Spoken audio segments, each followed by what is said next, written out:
Muy buenas noches, hermanos, hermanas. El Señor les bendiga.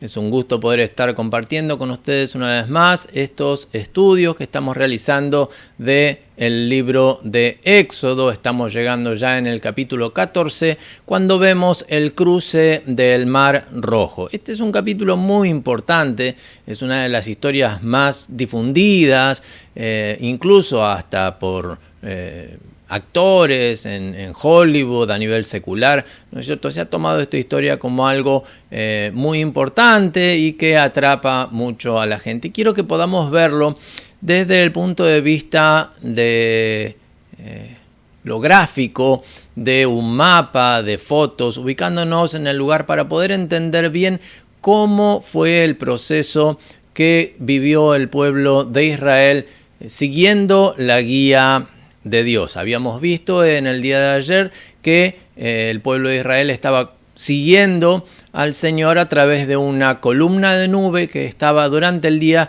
y una columna de fuego durante la noche. Ellos habían salido de la tierra de Sucot y habían acampado. Su primer acampe había sido en Etam, en las puertas del desierto. Hoy leemos la palabra del Señor en el capítulo 14, desde el versículo 1, dice así: Habló Jehová a Moisés diciendo: Di a los hijos de Israel que den la vuelta y acampen delante de Pi-hahirot, entre Migdol y el mar hacia Baal-zephón. Delante de él acamparéis junto al mar. Porque Faraón dirá a los hijos de Israel: Encerrados están en la tierra, el desierto los ha encerrado.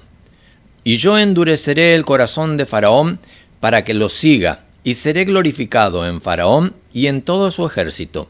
Y sabrán los egipcios que yo soy Jehová. Y ellos lo hicieron así. Y fue dado aviso al rey de Egipto que el pueblo huía, y el corazón de Faraón y de sus siervos se volvió contra el pueblo, y dijeron: ¿Cómo hemos hecho esto, de haber dejado ir a Israel, para que no nos sirva? Y unció su carro, y tomó consigo su pueblo, y tomó 600 carros escogidos, y todos los carros de Egipto, y los capitanes sobre ellos.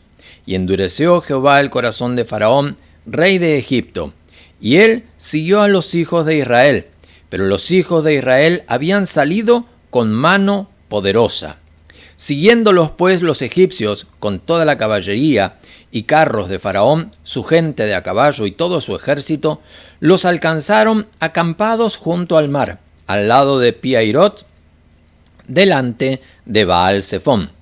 Y cuando Faraón se hubo acercado, los hijos de Israel alzaron sus ojos, y he aquí que los egipcios venían tras ellos, por lo que los hijos de Israel temieron en gran manera y clamaron a Jehová. Y dijeron a Moisés: ¿No había sepulcros en Egipto, que nos has sacado para que muramos en el desierto? ¿Por qué has hecho así con nosotros, que nos has sacado de Egipto? ¿No es esto lo que te hablamos en Egipto, diciendo: déjanos servir a los egipcios, porque mejor nos fuera servir a los egipcios que morir nosotros en el desierto? Y Moisés dijo al pueblo: No temáis, estad firmes y ved la salvación que Jehová hará hoy con vosotros, porque los egipcios que hoy habéis visto, nunca más para siempre los veréis. Jehová peleará por vosotros y vosotros estaréis tranquilos. Entonces Jehová dijo a Moisés: ¿Por qué clamas a mí? Di al pueblo de Israel que marchen. Y tú alza tu vara y extiende tu mano sobre el mar y divídelo. Y entren los hijos de Israel por en medio del mar en seco. Y he aquí, yo endureceré el corazón de los egipcios para que los sigan, y yo me glorificaré en Faraón y en todo su ejército, y en sus caballos, y en su caballería. Y sabrán los egipcios que yo soy Jehová, cuando me glorifique en Faraón, y en sus carros, y en su gente de a caballo. Amén. Gloria al nombre de Jesús. El pasaje nos muestra justamente las decisiones que el pueblo tuvo que tomar siguiendo la guía de Dios. ¿Por qué tuvieron que tomar decisiones? Porque tenían que hacer un retroceso en su camino. Ellos habían llegado hasta Etam, habían partido de Sucot hasta Etam y en esa condición ya estaban a las puertas de el desierto, dice, pero ahí es cuando Dios le dice, den vuelta y acampen frente a Pi-Hahirot, entre Migdol y el mar. Entonces, vamos a ver ahora algunas de las imágenes para que podamos entender mejor este pasaje. Este es el mapa de Egipto. Aquí encontramos, ¿no es cierto?, en la parte superior. Esto vendría a ser el mar Mediterráneo. Aquí el mar Rojo. Y aquí esta zona es el delta del río Nilo que desemboca en el mar Mediterráneo. Esta es la tierra de Gosén. Dice la palabra del Señor de que Dios no quiso que los israelitas fueran a la tierra prometida. El Israel actual está en este lugar. Acá tenemos el mar Muerto, por aquí tendremos el mar de Galilea, y esta es la franja en donde están los filisteos. Y dijo Dios que no los iba a hacer ir por este lugar para que no tuvieran enfrentamiento con los filisteos. Los iba a hacer un camino más largo. Entonces los había llevado hasta este lugar. En este lugar está Etam. Veamos la imagen siguiente para que podamos seguir bien. En Ramesés estaba el pueblo sirviendo a Faraón. Desde ese lugar se fueron hasta Sucot y de Sucot ya habían ido cruzando, aquí no está marcado, pero ya habían ido hasta este lugar donde es Etam. Ven que aquí cambia de color. Aquí tenemos el desierto de Shur y el desierto de Etam. Etam está aquí justamente. Ya habían pasado hacia el otro lado de lo que sería el afluente del Mar Rojo, y en este lugar es cuando Dios les dice, vuelvan y acampen frente a Pi-Hahirot. Ya habían pasado, ya habían sorteado, por así decir, lo que es el Mar Rojo, y Dios los hace volver y acampar frente a Pi-Hahirot. Por eso dice, vuelvan atrás. En el pasaje, en el versículo 2, di a los hijos de Israel que den la vuelta y acampen delante de Pi-Hahirot. Pi-Hahirot significa boca de desfiladero. Pi-Hahirot. Si nosotros miramos, esto es todo un complejo macizo montañoso en el cual se alcanza a ver un pequeño surco acá entre todo este macizo montañoso que es un desfiladero, es una especie de valle muy profundo entre paredes muy empinadas de montañas, ¿verdad? Se cree que este surco que está aquí marcado fue uno de las desembocaduras que tenía el río Nilo en el Mar Rojo. Por eso es que ha dejado este surco marcado y es la única playa que hay en toda la zona. Todo lo demás tiene acantilados. Es este lugar en donde se ha acumulado de alguna manera el sedimento de todo lo que arrastró la desembocadura, una de las desembocaduras del río Nilo hace muchos años. Por este camino entró el pueblo de Israel, por lo que sería el lecho seco de una de las desembocaduras del río, hasta llegar a esta playa. Migdol es Torres. Migdol es Torres, sería todo este lugar. Todo este lugar es Migdol y en esta zona está Pi-Hahirot. Esta es la playa y del otro lado está, ¿no es cierto?, Arabia. Veamos una imagen más.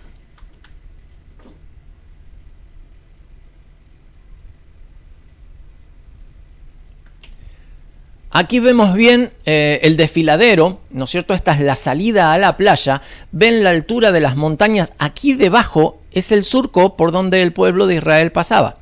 Era un lugar muy estrecho, muy angosto, y desemboca en la playa que veíamos recién. Allí se ve el Mar Rojo y del otro lado la ribera de la zona de Arabia, que también tiene su área montañosa. Ven la elevación que tiene.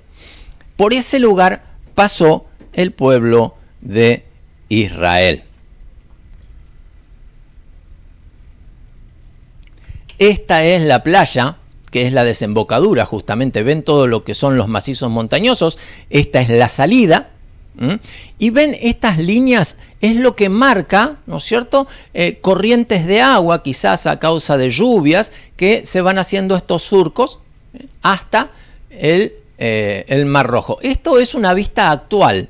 Esta es la única playa que hay en toda esa zona. En este lugar acampó el pueblo de Israel, mientras los egipcios venían justamente por este mismo camino a encontrarse con ellos y presentar batalla.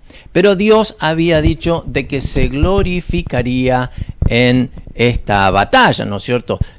Moisés dijo, estad quietos y ved de qué manera Dios se va a glorificar, porque Dios pelea la batalla por cada uno de nosotros. En ese lugar entonces acampó el pueblo de Israel, más de 600.000 personas allí reunidas, con sus chicos, con las familias, con el ganado, todos estaban allí. De alguna manera estaban encerrados, porque no tenían salida, era el único acceso a ese lugar es justamente por este punto que sirve tanto de entrada como de salida a este lugar, y no tenían otra salida. Entonces, viniendo el ejército de Egipto por ese camino, el único lugar que les quedaba para enfrentar era justamente el Mar Rojo. ¿Qué sucede con esto? Dios ya se había glorificado en todo lo que había sido el ganado, el campo, en todas esas situaciones que se habían vivido a través de las plagas, ¿no es cierto? Pero ahora restaba una cosa más. Dios se quería vengar de Faraón mismo y de lo que para el pueblo de Egipto era lo más importante que ellos tenían, que era justamente su ejército y su armamento. Era lo que los había llevado a ser una de las naciones más poderosas de ese tiempo. Entonces, Dios quiso glorificarse en ellos también. Para lograr esto, tuvo que hacer volver al pueblo de Israel y llevarlo hasta este lugar. El pueblo de Israel se encontró encerrado, sí, pero bien dijo Moisés, quédense quietos y vean cómo Dios se va a glorificar. Si bien el pueblo de Israel había salido con armas, había salido preparado en cuanto al armamento para combates, para enfrentamientos, no tenían la experiencia de un ejército. Ellos habían sido esclavos toda su vida. Y el ejército que venía a enfrentarles, por supuesto, eran profesionales, se dedicaban exclusivamente a esto, y era su vida la batalla, su vida era el enfrentamiento cuerpo a cuerpo con armas, y ellos venían incluso con carros, con caballos. Era un ejército imponente que venía a atacar al pueblo de Israel. Hermano, hermana, a Dios no se le escapa ningún detalle. Dios, cuando quiere obrar, cuando quiere glorificarse, no hay nada que pueda impedir su obrar, su caminar. Dios tiene todas las cosas bajo su control. Y esto es algo maravilloso, hermano, porque si bien es una de las historias que más se han hablado y más se han comentado en lo que es a nivel secular, dentro de lo que son las historias bíblicas, dejando de lado el nacimiento del Señor Jesús, el libro de Éxodo, el cruce del Mar Rojo, es una de las historias más espectaculares. Pero muchas de estas han sido tomadas desde el punto de vista de lo espectacular de la cinematografía con efectos y tantas otras cosas, ¿no? Pero aquí, hermano, el pueblo de Israel no vivió ningún efecto especial, no había dobles de riesgo, eran sus propias vidas las que estaban en juego.